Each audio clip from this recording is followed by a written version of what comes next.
Hey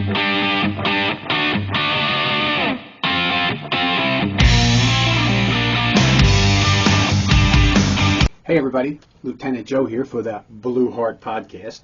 With me is the lovely, talented, brilliant Marisa Joy. How are you, Marisa? Hi, good to be here. I'm excited to talk with you all. Excellent. And what you're hearing in the background is our rescue dog, Arthur. He's not a police dog. He's not that smart, but he's lovable. And he likes to bark a lot because, you know, the UPS man might sneak in and kill us all, so he wants to let us know. Yeah. So first of all, I want to thank our sponsors, Blue 360 Media, Riot Tint, and medicalessentialdiagnostics.com. So we're starting a new segment that we're going to have on the Blue Heart Podcast. It's going to be about cold cases, unsolved murders, all that kind of stuff, and we're calling it Murder and Mayhem with Lieutenant Joe and Marisa Joy. I think that sounds good. Your name sounds good in there. Oh, thank you. It fits. Okay. So I had already put out a couple of little teasers about what we're going to do here, but I think the first case we're going to talk about, and it's probably going to be multiple parts because this case is interesting.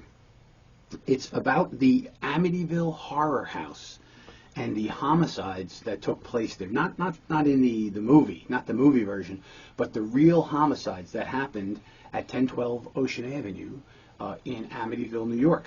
Now, I happen to have a office not far from there, and I went over there one time to pick up a coworker. He says, "Hey, you pick me up?" And I live in Amityville. And I got there and I say, "Hey, Amityville. You live in Amityville?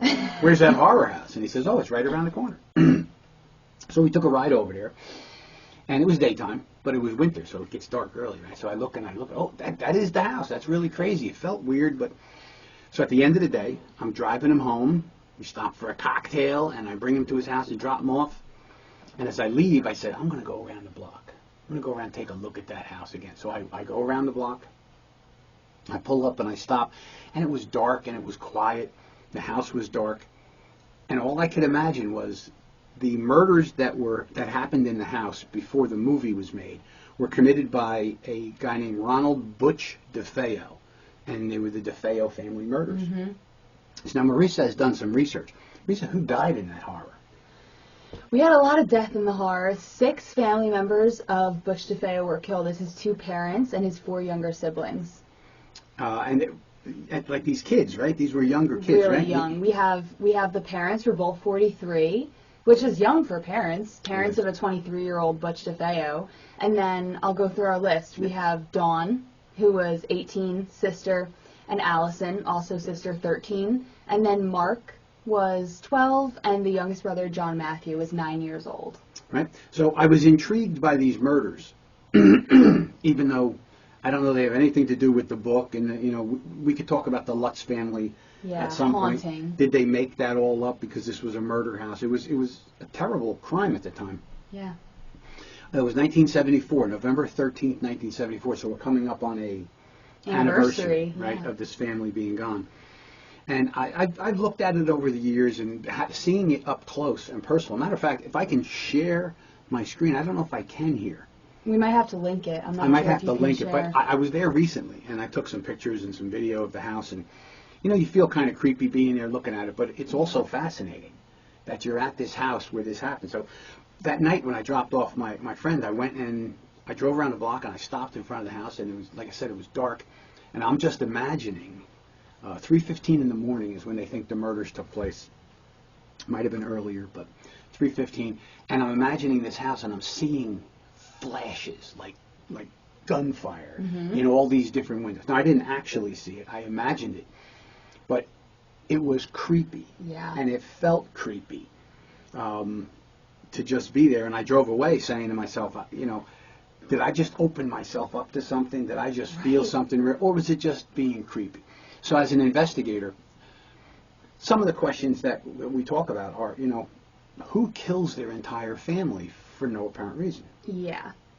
Now, do you know how they were killed?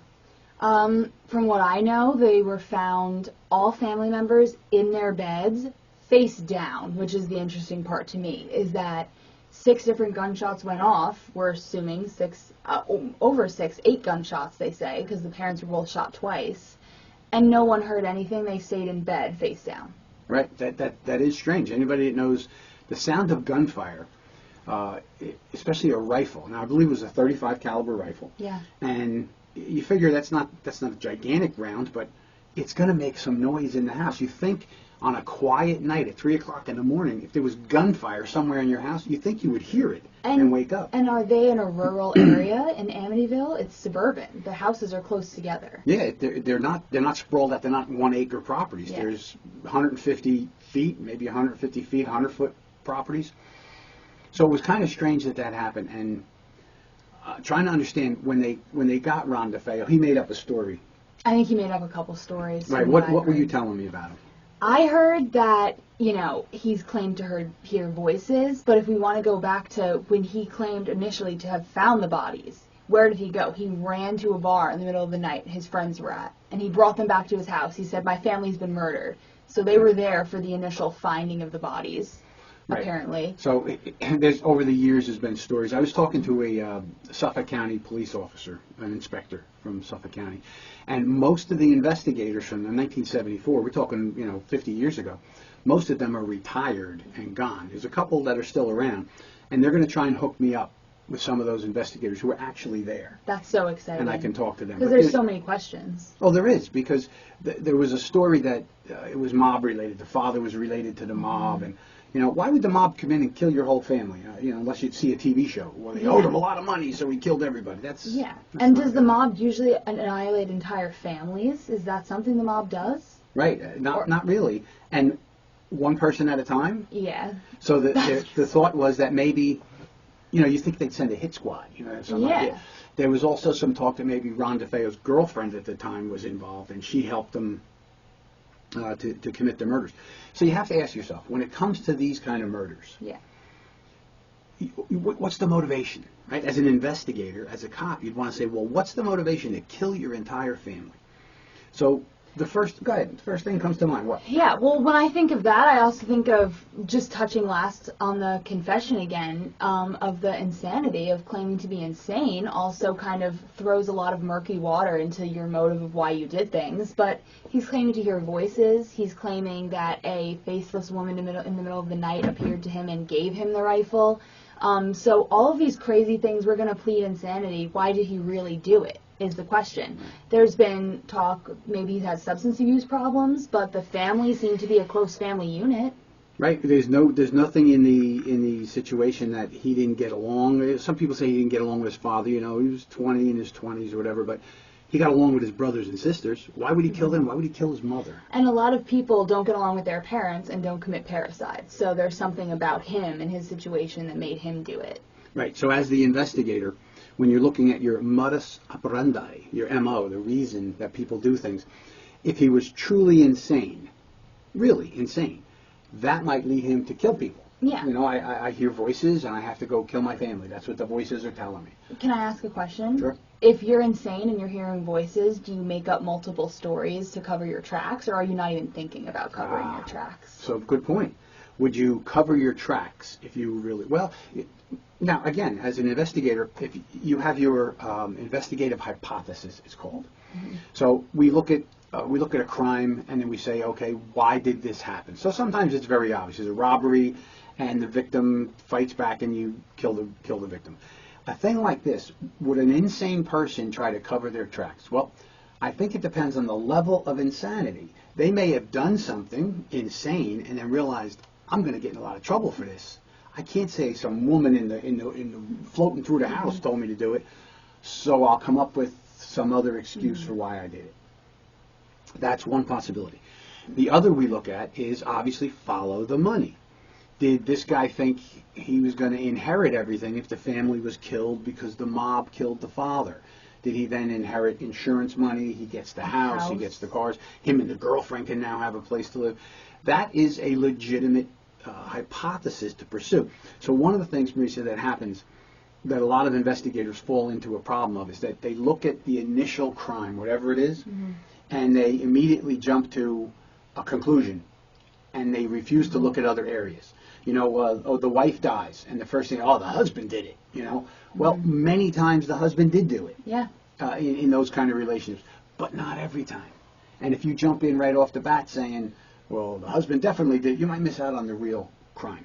So some of the things we can look for. when you see these kind of things. In New Jersey, there was a famous case. A very wealthy guy, older guy, married to his wife a long time, had an affair and wanted all the money, didn't want to give the wife whatever. So they're coming home from Atlantic City on the Parkway. And his story is, I heard something, sounded like I hit something on the Parkway or whatever. Something's wrong with the car. Mm-hmm. And he pulls over into this very desolate rest area. While he's out there looking at the car, some guy walks up to him and punches him in the face and then shoots the sleeping wife. Right, because they had to punch the threat and then eliminate the sleeping wife. Right, and then shoot the sleeping wife, who never would have known that. Well, eventually, there was a book and a movie made about that particular case. John Marshall was his name. He went to prison for a long time. He got out, and he's deceased now. But when we look, we immediately jump to a conclusion about who did what, and that can be a problem. You don't want to do that. What you want to do is have your mind open to your investigative hypothesis. What else could have happened? So when we look at this guy, maybe he was crazy. Maybe he was trying to get over. Maybe it was drugs. And I mean, does drugs make somebody homicidally go around and shoot their little 9-year-old baby brother? Maybe there was some kind of altercation or something that happened between either father and mother or father and Butch, and then once they're dead, you have loose ends. You have 4 siblings in the house, you know? Yeah.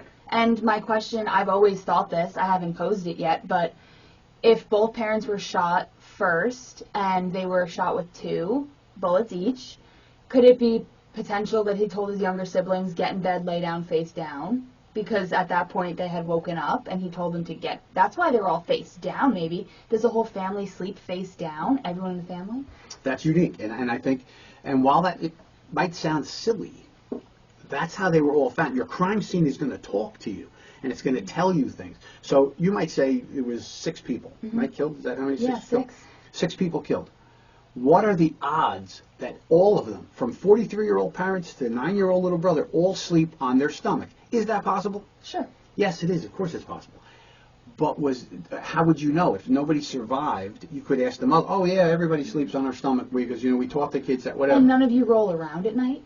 None of you roll around, sleep on your side, toss and turn. It's just very, suspicious. It is suspicious. For the investigator, we think about everything that goes on, everything you're looking at. Everything means something. All of them laying on their stomach. That is strange, but that could certainly be a coincidence. He could have told the kids, there's somebody in the house. Go lay down in bed, right? Yeah. But it doesn't look like that's what happened. It looks like they were just sleeping. It doesn't even look like anyone got up out of their beds, people have said. Nothing was moved, nothing in the rooms, no footprints. There was, so you have these gunshots that we assume were loud, but that nobody heard it, no neighbors heard anything, nobody saw anything. That's bizarre. Now that leads us to, was there something paranormal going on in the house? Now, as investigators, we say, there's nothing to that.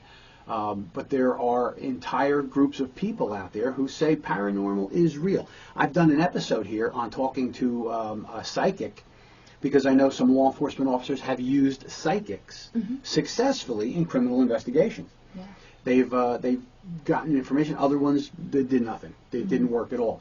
So this is an area of human endeavor that we're not positive of. But when it works its way into your crime scene, are you going to talk about ghosts and apparitions and this and that? We really want to go to fact. We want to know what exactly happened. But here we do have lots and lots of strange things in this. From the fact that all of them were killed, to the fact they were all laying on their stomachs, that nobody heard the gunshots, that the family seemed to get along. But you're right. He did run to the bar and make up a story that he found his family dead. Also, off of that, because past investigations and stuff, do people, when they say I snapped, or I saw red, or I blacked out, are people going in and out of a blackout and in and out of being lucid, or is that really something that happens to people? Like, I blacked out and killed my whole family, and then I came to. Okay, so that's a very good question. You're going to come across that. So in my book, where's the book? I don't have a copy of it here. The Investigation. In my book, We've The got Investigation. It's here somewhere, somewhere in the studio. In my book, The Investigation, it's about a double homicide where a guy killed his 88-year-old grandmother, killed the mother of his child. She was in her early 30s, and he cut their head, hands, and feet off. He stabbed her multiple times with a very large bladed weapon, and initially he told us that he was Jesus, and his grandmother was the devil, and he had to kill him because the devil was handing off the power to the daughter, and that's what was going on there. But in reality, it was a domestic violence homicide that completely got out of control. But he told his story. Once he got to his story, he stuck with that story. Mm-hmm. So does somebody go in and out of it? Now we can have a psychiatrist come on and say that a psychotic episode could really be like that. Yeah. So these are all things we have to look at. We can't just throw information away and say that's no good, or I never heard of such a thing, or I don't believe that. As investigators, it's not so much about what you believe, it's about what actually happened. Because why would somebody do that? There was a guy in North Jersey years and years and years ago. He decided he just wanted to move on with his life, and he had a wife and all these kids, and I think his mother or his mother-in-law was living with them. He was well off. They were in a nice house, and one day he just shot and killed the entire family, all of them, wrapped them in rugs, and took off on his new life. And he was gone for over 30 years. There was a TV program in the 80s and the 90s about these cold cases, and this investigator would talk about it. Well, what they did is they had a dummy of his head, and they had a person who was talented at this do a rendition of what he would probably look like 30 years later. And they put this out on this TV show. And somebody called in and said, that looks like the pastor at my church. It turns out it was him. And he had been gone for 30 years. And when he said, what'd you do? He says, I just wanted to move on with my life. So I killed them all, wrapped them in rugs, his wife and his children and his mother, and took off. So what's the chances you're going to come across this in your investigative career? Probably not high probability, but you know what? It's going to happen. It happens every day. Don't we see crazy crimes every day? Crazy crimes. And we talk about the power of sticking with a story. We were talking about this earlier. I can't think of anyone who stuck with a better story than Casey Anthony. She has stuck with her story. There's a million holes, horrible story, but the power of sticking to it, it can really convince people and sway people. Sure. And Butch Defeo has done, before he died, he was doing interviews constantly until he died. He was always, there's tons of media out there of him talking. And I also think it's an interesting point, when you're overly willing to talk about a crime, it's almost to the point of reliving it, no? Do people often talk about their crimes so much? Well, that's a psychological trait. So we know in serial killers, very often they will take a piece of something personal from the victim, and they will look at it, and they will keep stacks of these things, whatever they take, a ring, a license, something, because when I look at that, I can relive that crime. The killer, the upstate New York killer guy, he was caught because he killed his most recent victim, dumped her in a creek, and they were surveilling the dump sites, and they see a pickup truck and a guy looking over the rail. They went down, you know, who are you with that? Turns out he was the killer. He was reliving it by looking at the victim. Right? So when we look at the Defeo case, it has a lot of weird things around it about, the devils and these demons and all that stuff. And he heard voices, or who knows what happened to the guy. But the reality is he killed his whole family. He admitted it. And they were all gone. So they're all buried, Marisa, in Farmingdale, New York, which is not far from Amityville. And when you see, there's a headstone, and it's got all 6 of their names on it. And you think, that was a family that the last night of their life, November 13th, 1974, they all had dinner, they did what they were going to do, homework, whatever people do, and they went to bed. And they all died within minutes of each other, and now they're all buried. This is a strange, cold kind of a case. And, another note to leave that I can help leave off on is we're talking about this case. It was 1974. We're talking about it in 2024. And no one will ever know. No one but the family and Butch Defeo will know what those last moments were like and what actually happened. Right. So I imagine the flashes in the windows as their lives were snuffed out. And we know that happened. But nobody saw it, nobody heard anything, and you're right. He's gone, the family's gone. There's nobody left to tell us. The Suffolk County Police have files, and this is a closed case now because everybody's dead. So I'm hoping to get connection to those files, or at least some of those detectives, to talk to them, detective to detective, and see what impressions they have. Because we all know, you go to a crime scene, right? What makes it to your reports is not always everything. There were other things that You know, did they feel anything? Did they see anything? They talked to neighbors at the time and this and that. And maybe that was the draw for the Lutz family, because the house sold very cheap. $80,000. $80,000 for a house. $80,000. It was a 5-bedroom house, 3 stories with a pool house, all of it. On the water. On the water. Right, so the thing is, at the time, it was probably a $150,000, $160,000 house. That was a lot of money back in 1974, and they got it for $80,000 because nobody wanted to buy it because of the stigma of the murders. Now, did the Lutz family get lucky? And they buy this house, and they went in there, and then all of a sudden, it really was this floating woman, or this demon, or this thing that drove them out of the house. Yeah. Or were they just really smart, and they made it up and said, you know what, we'll buy this house cheap, we'll write this book, they might make a movie, we give up the house, but we get all that money. I don't know. They're almost all gone now. Danny Lutz, one of the boys. Danny Lutz is out there. You could see him. He's got a Hulu special or something where he talks about, and he says, you don't know what it's like, man. I've been in therapy for 30 years because the bed was going up on the ceiling and this and that. And I reached out to him. Said, I'm an investigator. I'd like to investigate this for real. And he has not gotten back to me. So if you know Danny Lutz, tell him to reach out to us here. I'd love to hear his story. Right? Danny, we don't want to just hear it. We want to investigate it. We want to investigate it, Danny. All right, so this is our initial episode of what happened in the Defeo Murders on Long Island in Amityville many, many years ago. All those people are gone. It really is so tragic. It's terrible. It's been conflated with the Amityville Horror and Ryan Gosling playing the Lutz dad and all of the Hollywood and all of the rumor, but it really is, at the bottom line, it all came from just such a tragic family murder. Terrible homicide. And as investigators, as cops, this is part of your life. Be prepared to investigate. Keep your mind open. Let the facts take you where they take you. And be prepared for anything. So, Marisa, this is going to be fun. Murder and Mayhem with Lieutenant Joe and Marisa Joy, Episode 1. Thanks for tuning in. I'm having fun already. It's awesome. We have a lot more to talk about. So there's a local case around here that's going to be up next. I think we're going to talk about the Cynthia Lead homicide, which took place in Bricktown, New Jersey when I was a kid. It's never been solved. She's laying in her grave this day, and it was a horrific crime scene. We will also talk about the crime that I had. And I was involved with another one, Marisa Joy. There was a young lady, and the poor thing was an alcoholic, drug addict, and a prostitute, and she was picked up by somebody unknown and disappeared. And her boyfriend reported her missing. Her body was found in a wooded area in Ocean County, New Jersey. She had been murdered brutally.